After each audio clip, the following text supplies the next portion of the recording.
Hello to all who are tuning in to another short story episode of Ink to Paper Stories and Interviews. I am your host, h.a.spector. Before we jump in, I just want to say thank you for tuning in and thank you for giving this short story a listen. The goal of these types of episodes is to give various authors, writers, and storytellers a platform to share their work in audio format. If you enjoyed today's story, I encourage you to go check out the author's website or go follow them on social media, buy their books, interact with them, and reach out and let them know that you enjoyed today's story. I also want to take a moment to mention that every story read on this podcast is written by the author who holds the copyright for the material. Any reproduction of the art is not allowed without the sole written permission of the artist. So, with all the housekeeping out of the way, let's go ahead and jump into today's short story. And welcome back to the show, author Chloe Longstreet. Hi, how are you today? Good. How are you? Good. Thank you so much for taking the time once again to join me and for agreeing to read one of your short stories. I cannot wait to hear it. Yeah, no, I'm always excited to share my stories. And I'm always excited to listen to stories being shared. So it's a perfect partnership. Yeah. Okay, well, without further ado, let's go ahead and jump straight into today's short story. Okay. So this is a short story about one of the main characters in my recently published book, The Undead Uprising. It's Lacey when she is a little girl, and it gives a little bit of an insight into the relationship that she had with her grandfather, who is very influential on her and comes up in the novel as well. So this is Grandpa's Little Protégé by Chloe Longstreet. Come on, Lacey, enough with your whining, the old man yelled at the small girl. She looked at him with a tear-streaked face in the middle of an open field. But my arm hurts, Grandpa. My arm hurts, he mimicked. You think anyone's going to care about your arm hurting if it's a life or death scenario? The only way to get stronger is to work through the pain. You have 10 arrows left and you still haven't even hit the target once. Lacey looked towards the old barn in front of her. It was true that the ground was littered with arrows. Arrows that the 7-year-old girl didn't have the strength to launch far enough. She took a deep breath and knocked another arrow into her bow. She pulled back and winced, but then she pulled back a little farther and a little farther. She loosed the arrow and watched it whiz through the air. She held her breath, hoping maybe this one would make it. But the arrow only flew a few yards before lodging itself in the ground. Damn it, Lacey! You still aren't even close. You can't even hit the side of an old barn. What am I going to do with you? I can't do it, Grandpa. I'm too little. The tears flowed freely down her face as Lacey picked up and loosed another arrow. She didn't even try to hit the barn. She just wanted the session to be over. She shot the other 8 arrows as quickly as possible, not caring where they went. There! I'm done! She threw her bow down to the ground and ran off into the woods, sobbing. After she ran off, her grandfather collected her arrows and put them back in the quiver. When she returned to her grandparents' old farmhouse for dinner, nothing was said about her earlier outburst. Her bow leaned against her quiver full of arrows next to the back door. Lacey woke the next morning and slipped downstairs. She grabbed her bow and threw the quiver over her shoulder and returned to her spot in the field. Her arm was still sore, but she pushed through the pain and shot every arrow towards the barn. But she still didn't hit it. Then she collected them all and returned to the farmhouse for breakfast. How can I make my arms stronger, Grandpa? Exercise, push-ups, weights. Will you show me? The old man smiled and nodded. For the rest of the summer, Lacey and her grandfather spent several hours a day training to make the young girl stronger. Her grandmother smiled when the two joined her for meals, famished. The old man always wanted a protégé, and their daughter was never up to the task. But Lacey seemed determined to make the old man proud of her. A few days before the visit was over, Lacey woke up early and went outside to practice shooting as she did every morning. She knocked her first arrow and pulled back. Then, when she didn't think she could pull back any further, she gave it just a little bit more. She aimed and let go. The arrow flew through the air and hit the old barn, close to where the outside wall met the ground. Lacey was ecstatic. But it wasn't enough. One time wouldn't be enough to please her grandfather. She needed to do more. One by one, she shot the rest of her arrows towards the barn. All but one hit the target. She dropped her bow and ran to the house. "Grandpa! Grandpa, look! Come, look!" The old man was already walking towards her. She didn't know it, but he woke up before she did every morning. He quietly waited and watched as the young girl went out and practiced trying to hit the barn each day. He loved her sense of determination. He took his time getting to the barn as the girl ran in circles around him. "You're getting stronger, Lacey." "That's good. But you missed one. Gather your arrows and try again." Lacey stopped her leaps of joy. Trying not to look too dejected, she did as she was told. Tears threatened to overwhelm her for a minute, but she fought through them. Once the arrows were gathered, she went to her usual spot. Then she shot a glare towards her grandfather before taking 5 big steps back. She knocked her arrow and gulped down her despair. She would show him. One by one, she loosed her arrows. In spite of the fact that she was further from the target, she made sure to hit the old barn with every single one. When she finished, she stood proudly and looked at the barn. "Good job, Lacey." She smiled. "Now it's time to start practicing with a real target. But first, let's get breakfast." The end.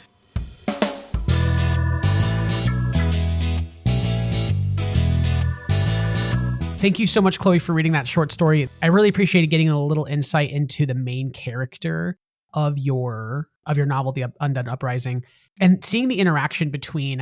I believe all of this takes place in the backstory, right? Yes. Yeah, it's all backstory. So getting to see kind of that relationship with her grandfather and how that kind of came about and started, and then how that impacted her, and going from there. What inspired you to write a short story based in your novel's backstory? So it was a couple of things. As someone with a marketing background, I know that having things that are called, reader magnets, basically, are a good thing to have. And, what's a perfect reader magnet? So what a reader magnet is, if you're not familiar with marketing, is it's something that you offer for free that gets people interested in, like, reading something else that you have, that Yeah. you offer, like, in exchange for a newsletter sign up or something. So it's a really low cost. They're not spending money on it, but then you get them into your marketing cycle, basically. Yeah. And so there was that element of it where it's like, hey, this would be like a really fun reader magnet. But it was also me wanting to explore that relationship between Lacey and her grandfather because, it came up in the novel. I had actually written another story before I wrote the novel. This one I wrote after I wrote the first draft of the novel. But there was another story I wrote before. She and her grandfather got in a tussle and he ended up cutting her. So she's got a scar on her cheek from this Mm. interaction with her grandfather. And he's the one that got her into prepping and survivalism and everything. So, like, her whole personality in the book is because of this relationship with him. So I wanted to, like, explore that more. Yeah. And, the silly side of it was that it was a prompt on a short story website that I'm a part of. And I just sort of used the prompt to then create this, like, backstory for Lacey with her grandfather to help me understand her better as a character, but then also to potentially help future readers understand her. That's really cool. And I think that there's something there too for writers, is that, like, I know, character sketches are a thing and character arcs are a thing and writing that all out, but sometimes I think a method could be just simply writing a short story in that character's backstory to get more intimate with that character and really, like, start to feel their emotions and get into their head a little deeper. Could also be a strategy. Yeah. And it's also, again, like, in the future. So I have a novella on Amazon as well. It says Before the Undead Uprising, Trisha is the title. And it is short stories about the other main character in the book and her history. And it digs into, like, the vampire lore and how the vampires have known each other over the years. And, talks about all the relationships and the Great Vampire War, which comes up in the book. And all of these things that I explored through these short stories that follow Trisha from, you know, the 1400s, which is when she first becomes a vampire, all the way up into modern times. And once I get my website set up, I'm going to offer that as a freebie to people who sign up for my newsletter, as just kind of a way to, like, get them in the newsletter, but also give them a chance to, like, learn this history that they wouldn't know otherwise. That's really cool. I think, you're giving me ideas because as I'm writing my draft of my current work in progress, there were like little interlude chapters that I had originally included Mhm. that I eventually cut out because I think from a pacing perspective, it seemed to slow down the pacing of the novel to then jump into like the past. But those can be important like marketing tools that I can use down the road Mhm. for getting people, getting them hooked to my characters so that they then want to read the novel. So that's you got Yeah. my brain, turning in my head. So Yeah, so a good traditionally published example of something like this would be The Ballad of Songbirds and Snakes by Suzanne Collins, where she goes into the history of not really a main character, but sort of the villain of the Hunger Games, and like shows how he mhm, became that person. And, here it is, she's got this whole other book that's backstory, basically. yeah. I mean, and it's successful. Yeah. Yeah, I mean, hers got made into a movie. Imagine, right? Yeah. Dream goals. Hashtag dream goals is get something made into a movie. Yes. Yes. For me anyway. No, yeah. And that's the thing, like, authors, it's like, "Oh, don't talk about it." But, like, I don't know, we should talk about it. Like, yeah, I want one of my books to be made into a movie someday. That's a goal, you know? Like, give me a call, Netflix. I'm available. I am here. I mean, I think the chances of that are greater today than they were 10 years ago. But even looking at like for indie authors, look at again, I'll bring up Frida McFadden again, just simply because she's a big name in the indie publishing world. But she has a Netflix movie coming out for one of her books. I think The Housemaid or whatever it's called. I think it's called The Housemaid. And Netflix is making that movie, and it's coming out I think this year or next year. But that is success showing that an indie author can write, can grow an audience, can get big enough that they get recognized by studios just like a traditionally published book. Oh, yeah, there's so many examples. Andy Weir, The Martian, he started off indie. I didn't Most of the examples I know, they started off indie and then they got signed with a publishing house before it got made into a movie. Yeah. Because I feel like the people who are producing movies, they want to work with someone who has an agent just because of the legal Yeah. issues involved. Yeah, But yeah, it's definitely a path you can go down even if you start indie. for sure. And then I have another question for you about your short story. So, were any of the characters in this story inspired by a real person in your life? And if not, how did you settle on these characterizations to tell this story? I don't think so. I mean, maybe there's like a little piece of Lacey or a little piece of her grandfather.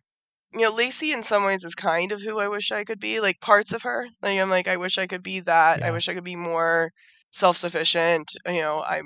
I'd like to be more of like a prepper or more of like a fighter. Hmm. That makes sense. Yeah. Okay. And then just a little bit more of a general question to wrap things up is give us just a brief glimpse into what your writing process looks like. So a lot of I'm very just kind of, I don't know. I like to say I'm a plotter, but really I'm probably more of a pantser. I like to have like a general outline of what I'm working on, but then Hmm. I just sort of let the story happen. I sit down and I write, and whatever comes out comes out. And if it sucks, I fix it later. Yeah.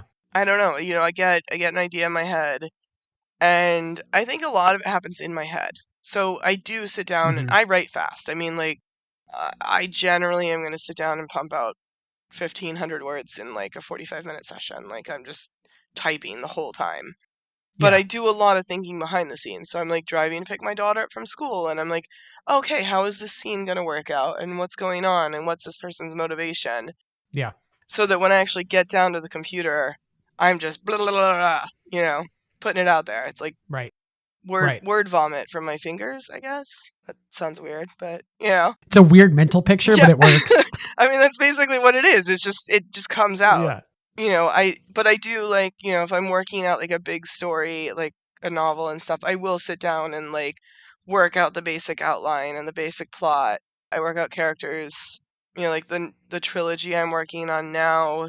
There was this one character that I was like, I don't know who this person is. And then I just sat down one morning and I just like turned on some music and I just like free wrote like all these thoughts about it. And all of a sudden, this character that was supposed to be a male originally, I was like, oh, they're actually a female. And this is their name. And it just comes to me. Yeah. Yeah, I don't know. It's weird. Writing is weird. Writing is weird. And it's also like super like individualistic, if you will. Like what works for you doesn't work for someone else necessarily, but that's kind of the beauty of the process, is that you find what works for you. Yeah. And that might look like a conglomeration of little pieces of different writers. Yeah. I mean, there are some things that are similar. Like, I'm pretty sure almost every writer has experienced a time where they expected a character to do one thing, and then the character was like, yeah, no, I'm going to go do this other thing instead. Yeah. And then you have to like kind of almost rewrite your whole story. Like, I'm working on book 2, and there's this character that was supposed to be a good guy, and they basically they shared some information with her that if they'd known she was a bad guy, they wouldn't have, and that she can't know in order for her to do future actions. And so I have to go back and rewrite parts of the story so that they didn't tell her this information, because all of a sudden she's a bad guy.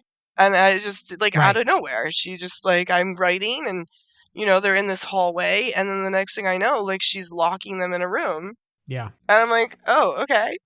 I guess you're a bad guy now. Cool. Cool. Yeah. It just happened. It just happened. It did.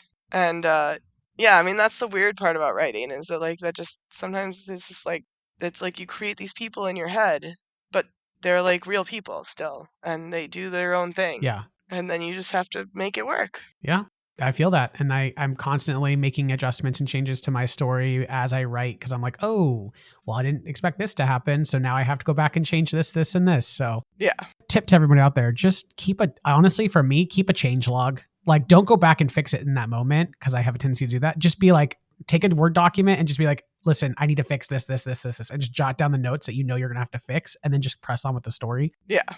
I'm going to sit down. I'm writing 60,000 word novel in a month or two, 90,000 words. I'm just blasting it out. But that's how I write. To me, it's just getting the story out. But I know other people that, and I've worked with someone very closely where we were doing a weekly writing group where he would write a chapter, and then he'd go back and be like, okay, now I'm going to go fix all the things in chapter 2, 4, and 6 to meet with chapter 10 that I just wrote. And, then he'd read it all through again, and then make sure everything was in line, and then write chapter 11. And that was his style. So it just, and, he finished his book too. He's getting ready to publish as well. So you really just have to figure out what works for you. Yeah. But that is a good tip, though. I do make notes I have to fix this later, because I blast. Yeah. I think that's the important takeaway is find what works for you, and then just stick to that, because that's how you'll be productive and get your writing accomplished. Yeah.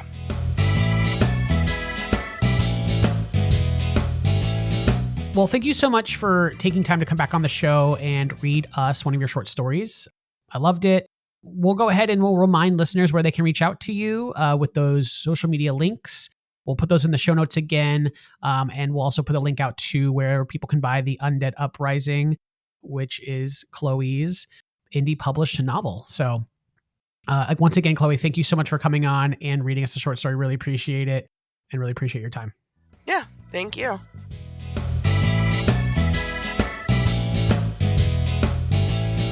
Thank you so much for tuning in to today's episode of Ink to Paper Stories and Interviews. If you enjoyed today's show, please take a moment to leave us a rating and a review on whatever podcast platform you use to access the episode. It's the best way to help the show grow and reach a wider audience. If you are a writer, author, or storyteller across any medium and you want to appear on a future episode of the show, please send me an email at h.a.spectorwrites@gmail.com or send me a message on Bluesky at h.a.spectorwrites.bsky.social. As always, keep promoting your local libraries, support your local community bookstores by buying books, including banned ones, and keep on supporting the storytellers you know and love. All of these things help support a healthy and thriving literary landscape, whether you are a writer or a reader. And I will catch you all in the next chapter.